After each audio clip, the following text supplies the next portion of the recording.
नमस्कार, मैं हूं आपके साथ मुबशरा। स्वागत है आप सभी का एम न्यूज में। उन्नाव के हैदराबाद नगर पालिका परिषद के चेयरमैन प्रत्याशी गोलू महाराज भी इस बार मैदान में हैं। गोलू कारोबारी हैं और धार्मिक प्रवृत्ति के व्यक्ति हैं। हिंदू और मुस्लिम दोनों कम्युनिटी के लोग इनका खूब समर्थन करते हैं, इसलिए सबकी उम्मीदों पर खरा उतरने के लिए कुछ करके दिखाना चाहते हैं। गोलू कहते हैं कि अगर वो चेयरमैन बने तो स्वच्छता का ध्यान तो रखा ही जाएगा, साथ ही जल भराव की समस्या को भी दूर किया जाएगा और बिजली की समस्या पर भी ध्यान दिया जाएगा और महिलाओं को सम्मान होगा, बिना किसी भेदभाव के आम जनता से व्यवहार किया जाएगा।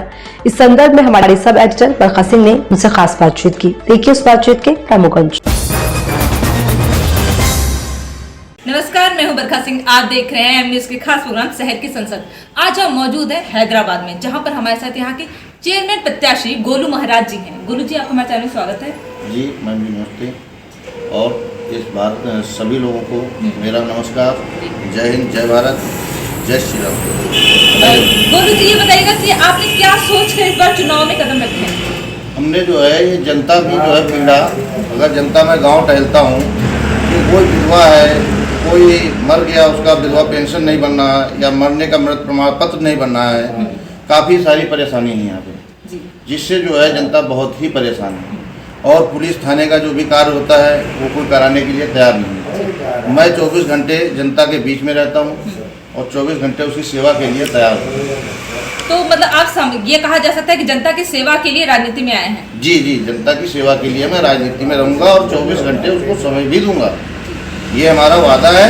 और इसके लिए मैंने अभी तक कोई वैसा कोई कार्य भी नहीं हुआ हमसे, जितना हो सका वो हमने उसकी मदद की है जहाँ तक।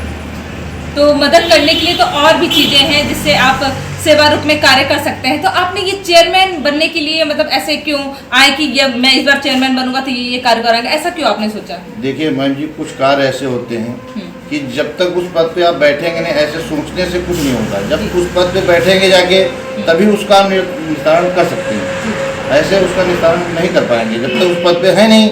अब आदमी मेरे पास आया कि भैया चलिए आपको थाने चलना है, तो थाने जाने के लिए सिस्टम होना चाहिए, और जब तक मेरे पास पावर नहीं होगा तो मैं वहाँ क्या करने जाऊँगा। मतलब आप जनता की सेवा के लिए आए हैं और यदि आप इस बार चेयरमैन बनते हैं तो इस पद के थ्रू आप लोगों का मतलब देखभाल करेंगे, मदद करेंगे, ये कहा जा सकता है? जी जी, हमारे यहाँ अभी इतना बड़ा कस्बा हैदराबाद टाउन है और पूरा क्षेत्र आता है हैदराबाद। यहाँ पे अभी एक अस्पताल नहीं है हमारे हैदराबाद में। एक टूटा हुआ अस्पताल पड़ा है पुराने जमाने का, वो भी होम्योपैथिक है, उसका भी अभी जर्जर पड़ा हो तो वहाँ पे डॉक्टर भी नहीं रुकते हैं वहाँ पे, वो तो गिरने लायक है। अभी तक कोई सुविधा अभी तक हैदराबाद में इस मामले में अगर यदि कोई इमरजेंसी पड़ती है किसी को चिकित्सा के लिए तो कहाँ वो जाते हैं? तो हम लोग सीधा CSC में आने जाते हैं सब लोग। यहाँ पूरा कस्बा है और कस्बा ये छोटा मोटा, ये यहाँ से काफी जो है काफी क्षेत्र जुड़ा हुआ है, यहाँ काफी लोग आते हैं क्षेत्र से और उनका यहाँ पे होना चाहिए, जबकि वो यहाँ से 3 किलोमीटर हमको जाना पड़ता है मियाँगंज अस्पताल।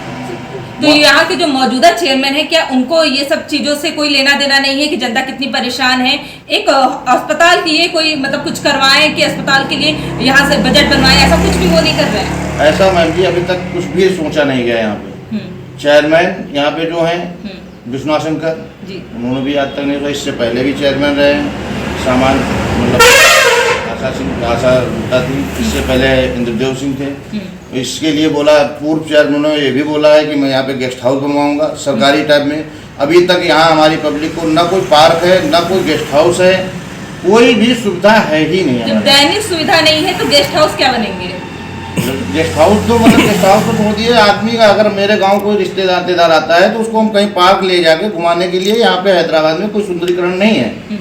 और जमीन बहुत सारी पड़ी है, ऐसा नहीं कि जमीन नहीं है, पैसा भी आता है लेकिन वो धरातल पे लगता नहीं है, सब कागज पे बन के चला जाता है, यहाँ कुछ भी नहीं है। रास्ते तो हमने स्वयं भी देखे हैं कि बहुत ही खराब है, इतनी जर्जर है कि क्या ही कहा जा सकता है। तो यदि इस बार आप चेयरमैन बनेंगे तो क्या आप जनता को संतुष्ट कर पाएंगे? बिल्कुल मैम जी, मैं जो है जनता के लिए ही हूँ। जनता 24 घंटे जब चाहे रात में 2 बजे याद करे, रात में 2-3 बजे मुझे याद करे, मैं उसके लिए तब तक तैयार रहता हूँ।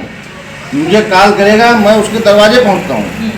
अभी भी है, मैं चेयरमैन नहीं हूँ, लेकिन मैं अगर जनता को मेरी जरूरत है, मुझसे काम हो सकता है तो मैं जनता के दरवाजे पे 2 मिनट में पहुँच जाता हूँ। उसको कॉल करेगा, मैं वहाँ सीधा वहीं पहुँचता हूँ। पर ऐसे प्रत्याशी पहले तो बहुत सारे वादे करते हैं, जब वो चेयरमैन बन जाते हैं तो उन वादों से मुकर कर सिर्फ स्वयं का विकास करते हैं। इस पर आप कुछ कहना चाहेंगे? जी मैम जी, हम ये कहना चाहते हैं जो प्रत्याशी देखिए अपना जो है बिगाड़ के करेगा, जैसे कि उसके पास 10 बीघे जमीन है, वो 3 बीघे 5 बीघे जमीन बेच के और अपना पैसा चुनाव में आपको दारू पिलाएगा, मुर्गा कटाएगा, ये सब करेगा।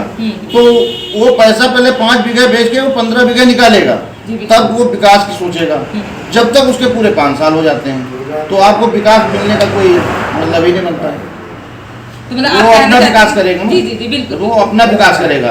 उसने 5 बीघे बेच के तुमको शराब पिलाई है, मुर्गा खिलाया है, पैसे बांटे हैं, तो पहले वो 15 बीघे बनाएगा, फिर अपनी बजट बना के तब आपको देखेगा। जब तक पूरे 5 साल निपट जाते हैं, 5 साल चले गए, फिर आगे फिर वो वादा करेगा नहीं इस बार हमें आप जो नहीं देख पाए, आप 5 साल फिर दे दीजिए, तो इस बार हम इससे अच्छा करेंगे। तो आपने भी कुछ आकर्षित करने के लिए जनता को कुछ ऐसा सोचा है? नहीं, जनता के लिए तो परमानेंट हमने बताया आपको कि जनता के लिए मैं 24 घंटे दूंगा, जितनी मदद हमसे हो सकेगी। रात में उसको जरूरत है, दिन में जरूरत है, यहाँ से लेके क्षेत्र में कहीं भी कोई जरूरत, मेरे लायक जो सेवा है मैं जनता के लिए आज तक कभी भी ये नहीं रखता हूँ कि ये कौन सा बिरादरी है, कौन है, ये हिंदू या मुस्लिम है, चमार है, पारसी, कोई ईर्षा भाव हमारे अंदर जात पात का नहीं है। आप हैदराबाद में कहीं भी आप पता कर लीजिए, किसी भी कोने में जाके आप ये पता कर लीजिए कि हमारे हैदराबाद में हमारे नाम से आदमी क्या कहता है। मेरा नाम ऐसा है कि मैं किसी के लिए ये नहीं सोचता कि इसका जाके पूरा हो जाए। मैं जितना मुझसे हो सकता है, मेरे शरीर से हो सकता है, मैं उसकी मदद करने के लिए तैयार हूँ। आपने शिक्षा के लिए भी कुछ सोच के रखा है? शिक्षा के लिए हमारे यहाँ 3 स्कूल हैं सरकारी, लेकिन उसमें देखरेख कुछ भी नहीं है। स्कूल भी जर्जर पड़े हुए हैं और उसमें कोई विकास है नहीं, पढ़ाई लिखाई कुछ है नहीं। वहाँ पे कोई देखने वाला, भाई जब आदमी मेन होता है वो देखेगा जाके तभी वहाँ पे पहुँचेगा। वहाँ कभी आदमी गया ही नहीं, उसको अपने काम की छुट्टी नहीं है, तो वहाँ पे जहाँ आदमी जाएगा तभी तो उसकी शिक्षा हो। मतलब यहाँ कोई भी व्यवस्था ठीक नहीं है, मतलब व्यवस्था भी पानी वाला आया था आरओ का, ये फ्रीजर वगैरह और टंकी आई थी, फ्रीजर रख के और अरे ये 15 दिन चले, उसके बाद फ्रीजर ही गायब हो गए, टंकी से फ्रीजर ही खत्म हो गए। ऐसा देख रहे यहाँ की जो है जनता, मतलब कर्मचारी लोग करेक्ट हो गए। कर्मचारी तो सुनने के लिए तैयार ही नहीं है।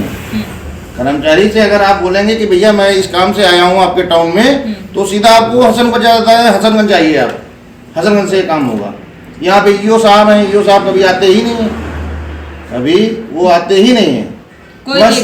मैं स्वयं का भुक्तभोगी हूँ, हमारे पिताजी खत्म हो गए थे, 1 साल होने वाला है, अभी तक मेरा प्रमाण पत्र नहीं बन पाया। अब बताइए जब मेरा नहीं बन पाया, मैं सबका काम कराता हूँ, तो जनता बेचारी कैसे तराई कर रही होगी।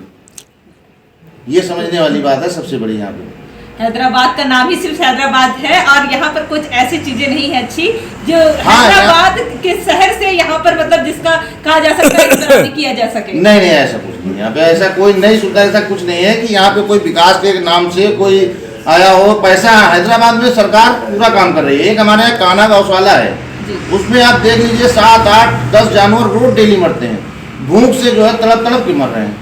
कल मैं 1-1.5 मिनट वहाँ रुका था तो मुझे खुद ही इतना डर लगा कि हाँ यार बताइए साहब बंद, इससे बढ़िया खुल जाए तो कम से कहीं तो खाएंगे।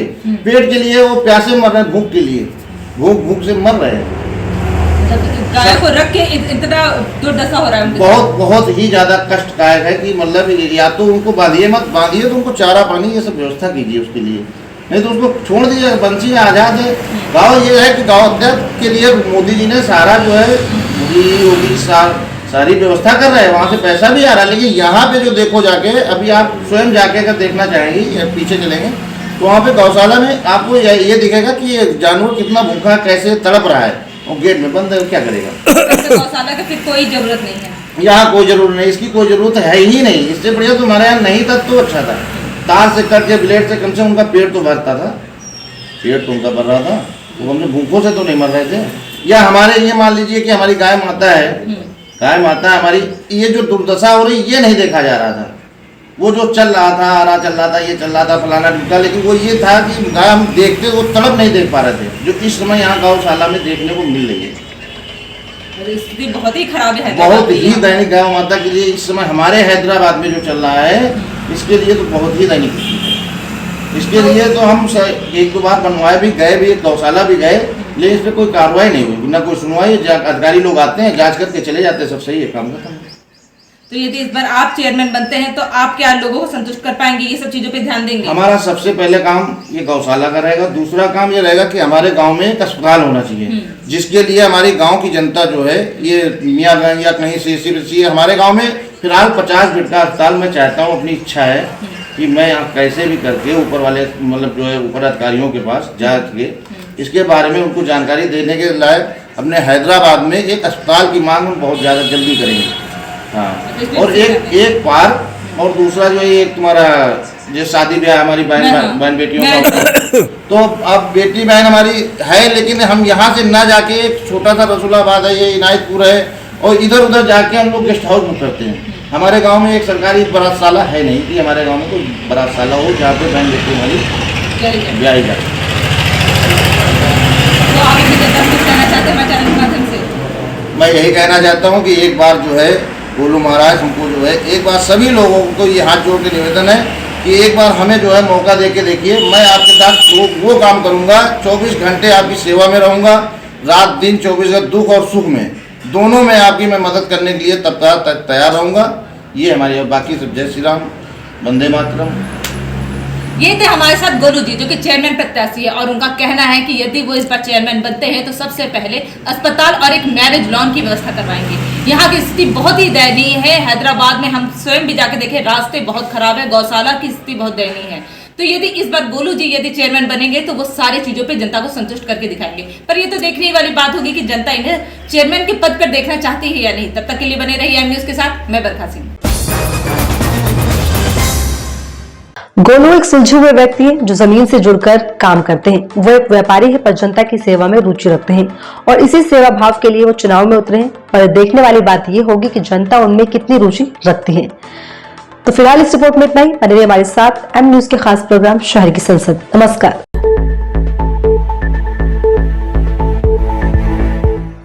सवाल सत्ता से कीजिए, विपक्ष से नहीं।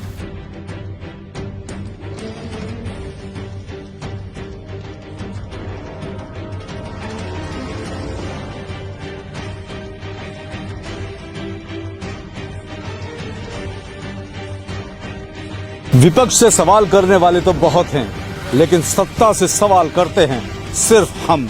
इसलिए एम न्यूज के साथ जुड़िए और कीजिए सत्ता से सवाल।